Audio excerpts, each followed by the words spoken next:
Então, o que é o Google, a Google for Education, né? Então, é um conjunto de ferramentas desenvolvidos para que professores e alunos aprendam e inovem juntos. A grande ideia, no fim do dia, é que nós tenhamos ferramentas disponíveis, e aí ferramentas disponíveis na internet, né, que o aluno possa utilizar, mas que o professor também utilize. E tudo isso através de uma metodologia própria, através de uma série de boas práticas, para que a sala de aula ela se torne um ambiente mais, vamos dizer assim, um pouco mais colaborativo, ele se torne mais criativo, né, e mais do que isso também, para que a tecnologia não atrapalhe. O que nós temos hoje com o G Suite, né? O G Suite, assim como são chamadas ferramentas, né? O primeiro aplicativo, né, que é o aplicativo mais óbvio, né, é a sala de aula, né? E aqui eu fiz questão já de colocar tudo em português mesmo, para depois não ter nenhum perigo, mas é o Google Classroom. Depois disso, nós temos o Gmail, que é o próprio e-mail que muitos aqui já utilizam, certamente. O Google Drive, eles possuem um repositório, e aí um ponto importante, como a escola tem uma parceria com a Google, então todo aluno hoje ele tem um repositório, ele tem um espacinho dele na nuvem, possui um calendário, onde principalmente quando o professor marca alguma atividade, essa atividade já aparece no calendário dele, então isso traz um pouco mais de confiança também para o professor e para o aluno, para saber que dia que eu tenho que entregar, né, qual que é a minha data. Ele possui um aplicativo chamado Google Docs, que é o Documentos, que é basicamente um editor de texto, né? Assim como nós temos o Word, aqui no caso da Google nós temos o Documento. E depois o Google Planilhas, que aí é o próprio Excel também, né? Numa versão um pouco mais simples. E depois o Google Apresentações, e a ideia é tentar dar uma passada em cada uma dessas ferramentas, né? E eles basicamente estarão utilizando essas ferramentas, né? Esse conjunto de ferramentas. Sendo que o mais importante deles é o Google Sala de Aula. Então, dentro de cada ambiente de Google Class, eu posso criar uma sala de aula, eu posso envolver esses alunos dentro da sala de aula. Então, o professor ele tem uma timeline parecida com as mídias sociais que nós temos, como Facebook ou Twitter, para comunicar com os alunos também. Ele pode criar, né, e organizar conteúdos dentro dessa página que ele cria. Então, lá dentro, ele pode colocar todo o material que ele está trabalhando dentro de sala de aula, ele pode trabalhar já os futuros materiais, ele pode inserir se o professor tiver interesse, né? Tudo isso para que fique de forma organizada aí no Drive que o aluno vai acessar também. Aí o mais importante é que ele é amigável para dispositivos móveis, e aí o ponto que ele coloca, né? More time to teach, more time to learn. Esse é um dos motivos do Google Classroom. Então, principalmente organização, compartilhamento, e depois essa parte das notas também, né? Criação de exercícios com notas. Então, esse é um dos pontos importantes também. Depois disso, o porquê dos Chromebooks, né? Então, eles são dispositivos baseados na web, né, que você pode compartilhar e usar para acessar a internet, apps construtivos e extensões úteis, né? Um dos primeiros pontos é na web. Por quê? Então, quando você loga nele, você já percebe que ele tem vamos dizer assim, uma interface bem diferente do que nós estamos acostumados, né? Primeiro que a primeira coisa que ele abre para você já é um Google Chrome, né? Ou seja, ele já dá a entender que você vai utilizar esse dispositivo para a internet, né? E depois disso, essa questão de utilização de apps e extensões construtivas. Apps nós já temos noção do que é, né? Cada aplicativo que nós temos no celular hoje, ele é nomeado, né, como um app, então é um aplicativo, e extensões.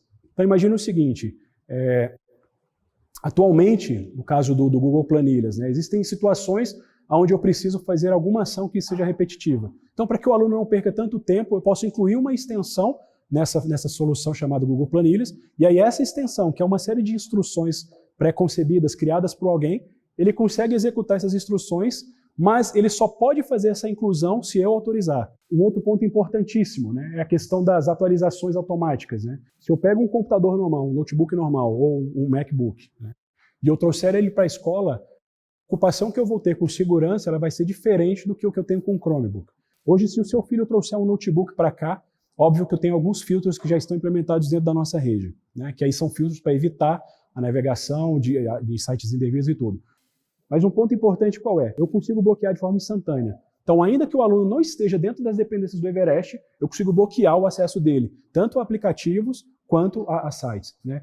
Isso eu escuto diariamente os meninos me reclamando, principalmente os meninos do 8º e do 9º, falando assim, Missa, você bloqueou de novo o site tal? Eu falei, eu bloqueei.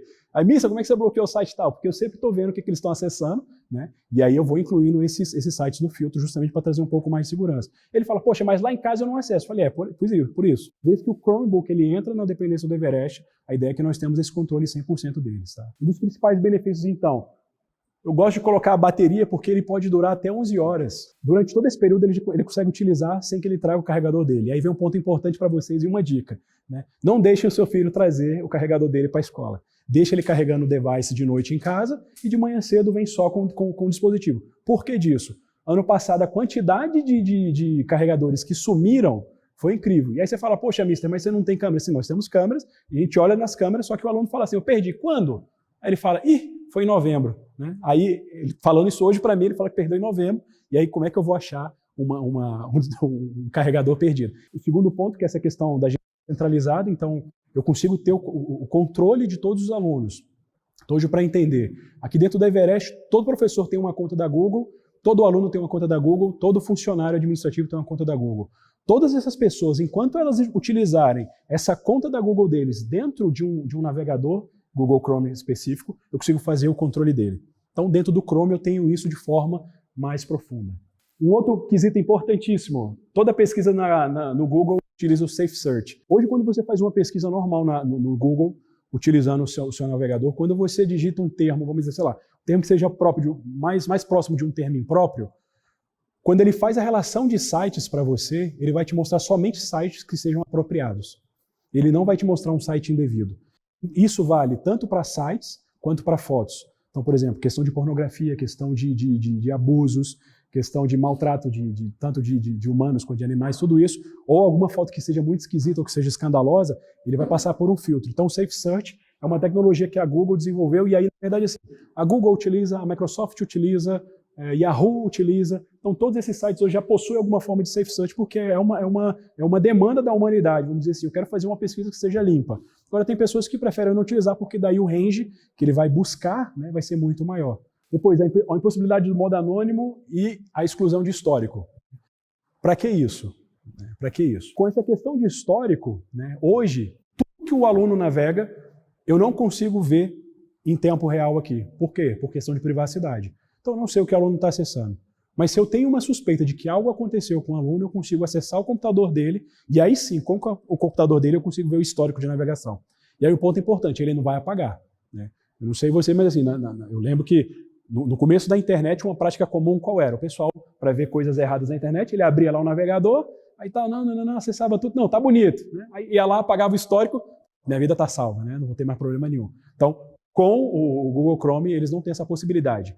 Tá? E aí, instalado dentro de um Chromebook, ele não tem essa possibilidade de forma alguma. Então esse é o primeiro ponto importante. Eu não sei se os meninos chegaram a comentar com vocês, mas o e-mail deles hoje é o nome, geralmente nome e sobrenome, tem um padrãozinho que se cria, e aí vai ser @everestdf.g12.br.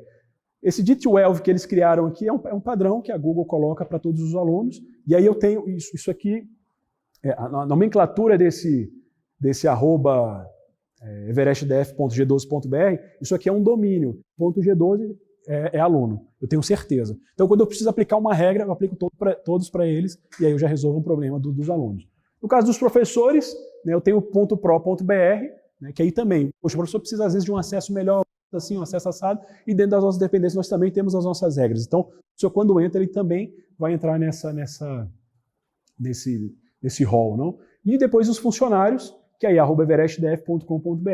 E aí, obviamente, todos eles passam por algum critério, e aí sempre que eu aplico algum filtro, eu consigo aplicar diretamente para eles. O Chromebook, ele é um dos dispositivos, devido a essa ausência, vamos dizer assim, de recurso, ele se torna mais barato. Mas ele foi pensado justamente para a escola, ele foi pensado justamente para o dia a dia, né, de um aluno, de um professor, para que você também não tenha um custo muito alto, né, na aquisição de um computador. Então, os aplicativos, né? Então, os aplicativos que tem aqui instalado, eu tenho o Google Chrome, eu tenho o Play Store, tenho os arquivos, eu tenho o Gmail, e aí todos os aplicativos que eu comentei com vocês. Dos pontos importantes também, o YouTube ele tem uma série de bloqueios também, e que na medida conforme for necessário, eu vou liberando também alguns sites, alguns vídeos para que eles possam ver. Então, uma das aplicações interessantes é esse NetVision for Students. O que ele faz? E esse é um dos motivos de que nós colocamos, você quando faz o aluguel, você tem um aluguel porque nós temos, ou se você compra um Chromebook e traz ele para cá, nós precisamos instalar 2 softwares com vocês. O primeiro é o controle da Google, né? Ou seja, esse para que eu possa ter o domínio 100% do Chromebook. E o segundo é o Vision, né? Que é essa aplicação. Então ele está falando aqui, ó, bem-vindo Maria, né? Eu estou esperando a sua sala começar. Como eu sou professor, eu tenho uma sala criada aqui, uma sala de teste, e aí eu vou iniciar a minha sala. Então aqui é solicitado ao aluno que compartilhe a tela dele. Esse é um ponto importante, porque assim, todo aluno vai ter que fazer isso. Se ele não compartilhar, ele não vai entrar no Classroom, e aí o professor vai pedir, pessoal, vamos lá, todo mundo entra agora, compartilha a sua tela. E aí um dos pontos importantes, né, que eu comentei com vocês. O primeiro é, se eu começar a perceber que todo aluno está fazendo uma bagunça, ou então o pessoal está meio desatento, eu com um clique, eu consigo chamar a atenção deles. Então, ó, atenção Maria, né, por favor, vamos lá, prestando atenção na aula, vamos voltar. Ou então eu posso... Para a Maria, mas eu posso mandar para todo mundo automaticamente. Mas eu começo a ver o que a Maria está fazendo, né? Então, se ela porventura, não, vou começar a mexer nas configurações, né? Então, de acordo com a velocidade da minha internet, ele já vai mostrar para mim aqui, ó, a Maria está na tela de configuração. A Maria não está prestando atenção no Classroom agora ou não está na apresentação.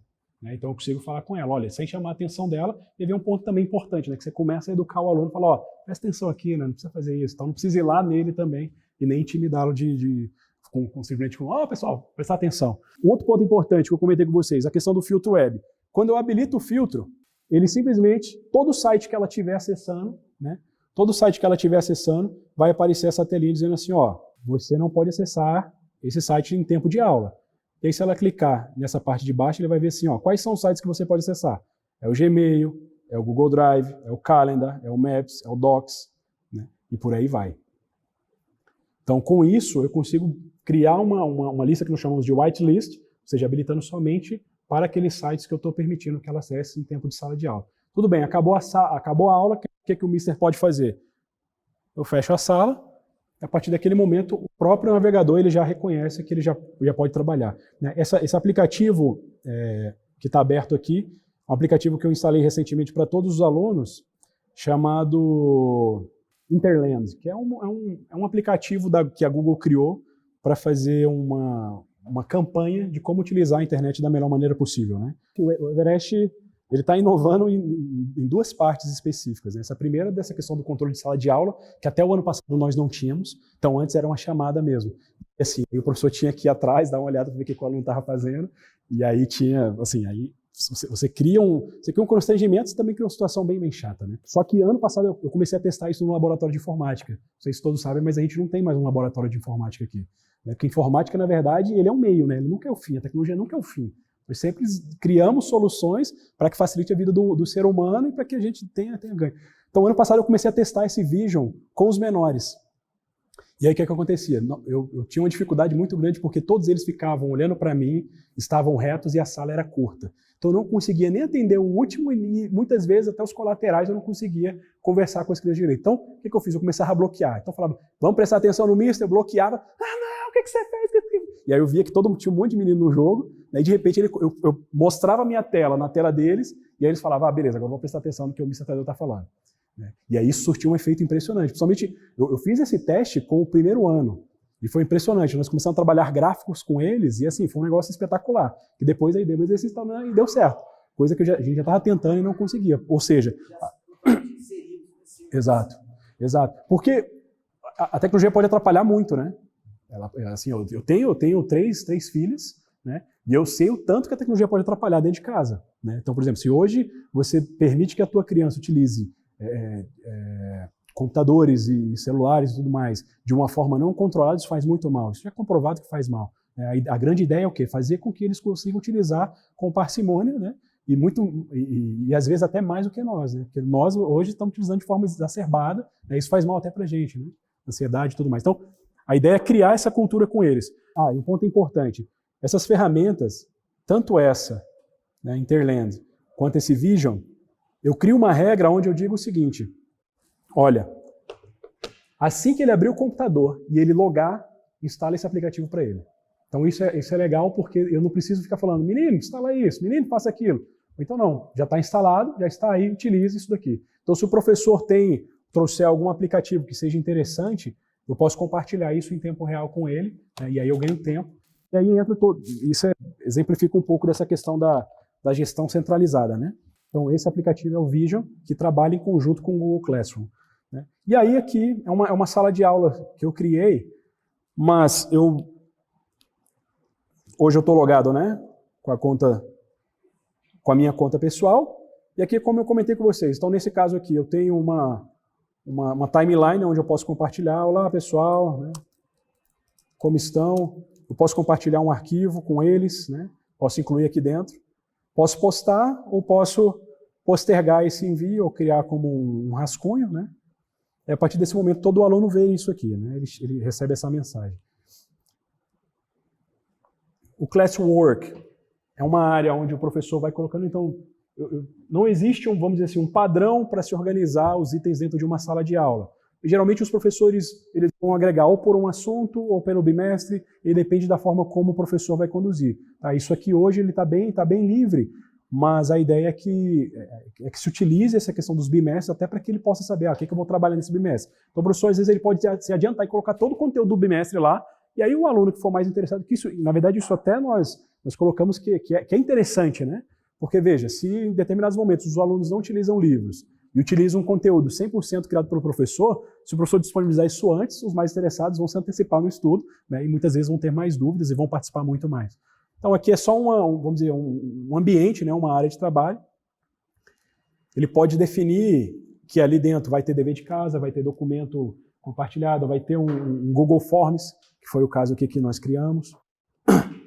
Então, quantos alunos podemos ter em um Classroom, né? Então, hoje, na verdade, não existe um limite, claro, para isso, mas nesse dever de casa, quando o aluno preencher, eu já recebo esse feedback. O aluno acabou de preencher esse dever de casa. Então, aqui, o professor ele utiliza, né, essa anotação por bimestre, então ele cria algo que ele chama de tópicos, e aí em cada tópico ele consegue trabalhar um determinado conteúdo, e aí assim fica de forma mais organizada para o aluno, né? Então, aqui estão todas as informações que o professor colocou, com a data que ele disponibilizou, e assim que eu incluo uma nova informação aqui dentro desse Classwork, um novo material, o aluno já recebe um e-mail. Aí teve um dia que um pai, ele me buscou assim, Tadeu, eu quero saber que ele está acessando mais, vamos lá, já me passou a senha, mas não estou sabendo fazer nada. Aí eu conversei com ele, nós passamos algumas horinhas discutindo sobre essas questões de segurança privada. E aí ele, na hora que ele acessou o e-mail da filha, ele falou assim, nossa, mas aqui dentro, eu estou vendo que tem um monte de e-mail não lido, de coisa do Classroom. Vou conversar, vou ligar para ela. Eu falei, não, calma, faz isso não. Ela vai receber uma notificação por e-mail, mas ela não precisa abrir aquele e-mail para dizer que ela tá efetivamente acessando a atividade ou não. O que vai contar no fim do dia é se ela recebeu as notas do professor e se o professor colocou algum comentário para ela. Então, assim, se ela estiver fazendo isso, o professor vai saber e você entrando no Classroom, você também vai saber se isso está acontecendo ou não. Tá? Não contratei o serviço que o Everest disponibilizou de aluguel dos Chromebooks. O que vai acontecer com o meu Chromebook quando meu filho trouxer para cá? Como eu falei, eu vou instalar uma licença da Google e aí, durante o período escolar, esse Chromebook vai ser da escola. Então, ele fica temporariamente sendo da escola.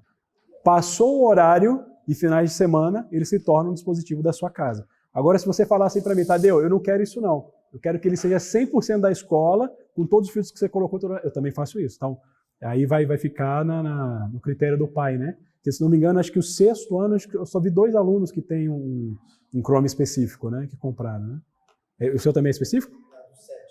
Ah, do 7º, tá bom. Você comprou? Ah, beleza. Então, vai acontecer isso. Tá? Você viu que o Vitor... Então, esse é o ponto importante. Você viu que o Vitor, ele colocou a conta do Gmail dele, e aí, quando ele coloca a conta do Gmail dele, não tem os filtros que eu estou falando com você. Então, assim, tem que ficar de olho. Né? Tem que ficar de olho. E outro ponto importante, para aqueles que ainda assim, não, eu quero deixar livre para o meu filho, está tranquilo e tudo mais, mandem uma mensagem para mim, se tiver anotado, eu tenho interesse em colocar um pouco mais de segurança, porque até a Google já tem formas hoje de associar e criar um grupo parental, né? Um grupo familiar para que você possa incluir seus filhos. Então, a Google tem isso, a Apple tem isso, tá? Utilizem esse recurso. Se precisarem entrar em contato comigo, né? Podem entrar direto pelo e-mail ou pelo próprio School, né? Eu estou também à disposição. Eventualmente, segundas e sextas são os períodos que eu tenho mais disponível também, quando quiser conversar alguma coisa específica sobre segurança ou sobre a questão da tecnologia dentro da escola também, fiquem à disposição. Tá bom? Muito obrigado. Boa noite.